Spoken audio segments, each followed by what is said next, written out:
Well, Peter, big thank you for joining us. And here we are, just a few days away from the big season kickoff in the NCL. How are preparations going at Seaton Rangers ahead of Saturday's match against Eastmoor? Yeah, really fantastic. Like I say, in all honesty, the preparations kind of began several months ago for us.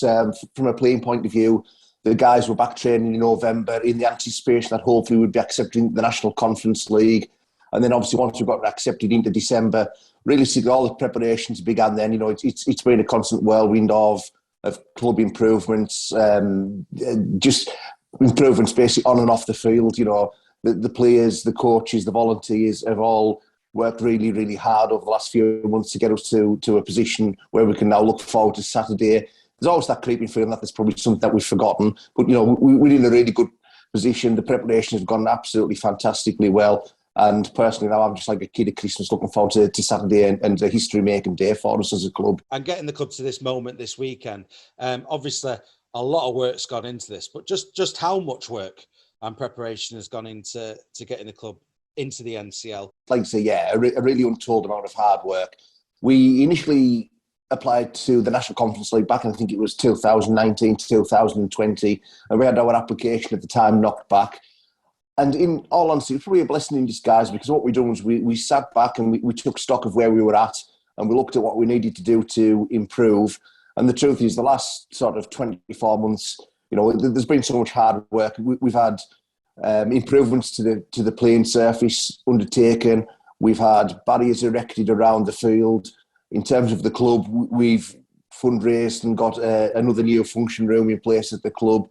We've installed an absolutely fantastic outdoor beer garden area. So essentially what we've done is we went away and we looked at our shortfalls, and everybody's worked really hard together, and we've made the necessary improvements. And it's probably the most pleasing thing of all that when the National Conference League assessed our application, that the feedback we received was that we essentially met all the criteria involved to be a part of the National Conference League setup, which was a testament to the hard work of so many volunteers that have put in countless hours for our club. Yeah, big congratulations to everyone involved at the club. And Peter, just, you know, a third question into this interview, just a general introduction about Seaton Rangers. You know, how many players the club has got, and, you know, how many teams it operates, and that kind of thing. I think last year we had 280 registered players, which I think is one of the highest, if not the highest number of registered players in the Cumbria county. I think last year it was about 87 open age players and 190 youth players. We run teams at every level, basically from under sixes right through to the open age, where we have two teams. So we're blessed with like a really good conveyor belt of talent. And that was a conscious decision that we made. Instead of putting ourselves sort of in a position of thinking of short-term success, what we decided was that we really needed to build the club from the bottom up. I've been the secretary of the club now since 2004. And when I got involved with the club, we had a fantastic open age team, but that was actually all we had. And just through the hard work of our youth coaches, youth volunteers, we've built it up, and we've now got an absolutely fantastic open age and a youth section that is basically, we're hoping, going to provide a conveyor belt of talent for us moving forward into the future. And like I said, that's the main driver for the National Conference League, is to continue to give aspiring young players from our village and the surrounding areas the best possible platform to showcase their rugby skills, just to be the best that they can be. And I think it was you, Peter, I spoke to a few years back, I think, on the old League One show, and we were talking about, I think it was Working to Town. We're inviting some junior clubs to Derwent Park for some curtain raisers. And obviously, you know, since that time, we've had not just Whitehaven in Championship, but also Workington and Barrow. It seems like the game's got a bit of a spring in its step at the moment in Cumbria. What's your thoughts on the general vibe amongst rugby league in the county at the moment? I think, if I'm being honest with you, the community game needs successful professional game in the county. Probably the most vibrant I can ever remember the community game in West Cumbria, or especially Allerdale in general, was back in the mid-90s when Working Town had a fantastic team. And what it done was it gave people local role models that they wanted to aspire to be. You know, back then kids wanted to be people like James Pickering and Colin Armstrong and Mark Mulligan, who were doing massive things for Workington Town. So I think now that you see players doing so well, and the clubs such as Whitehaven, Workington and Barrow doing so well, it gives clubs and it gives the players that's something to aspire to. From our end, particularly this year, we've got Callum Phillips at Whitehaven, who's had a fantastic professional career. Callum's Whitehaven's vice captain, which is something we're really proud of. And then obviously at Workington Town, guys like Connor Fitzsimmons and Kane Barnes have gone to Workington Town, and they've been absolutely fantastic for Workington Town. And our aspiring young players are seeing those guys going on from Seaton and progressing and having excellent professional rugby careers. And I think it gives them something to aspire to be in future, basically. So, yeah, I do think looking at the sort of younger age groups, there does seem to be much more youth players, more younger kids getting involved in rugby league as a sport, which is great to see. And I think our challenge is just to maintain those 6, 7, 8-year-old kids who are coming into the game and make sure that we keep holding them as a sport into the open age environments. That's the big challenge for us in Cumbria, I do believe. And we go back to this great news about Seaton Rangers joining the NCL, because it's not just about, progressing Seaton Rangers, is it? It's about offering opportunities for players.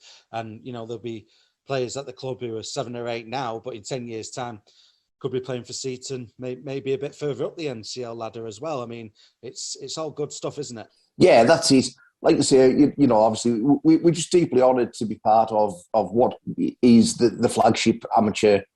Something I'll go as far as say it's probably the flagship amateur competition in the world. It really is such a prestigious competition, and like I say, we are really honoured to be a part of it and to be getting a chance to meet up and play against clubs with such rich histories. I just look at the teams now where division just as some examples. Teams like Lee East and Wardhead, clubs with fantastic histories who produce so many fantastic players over the years. And it's just going to be an honour to sort of lock horns with these teams. And like I say, in future, it'll give us our youth players. It gives them something to aspire to be a part of that sort of competition moving forward in future. And it'll also give them a useful stepping stone.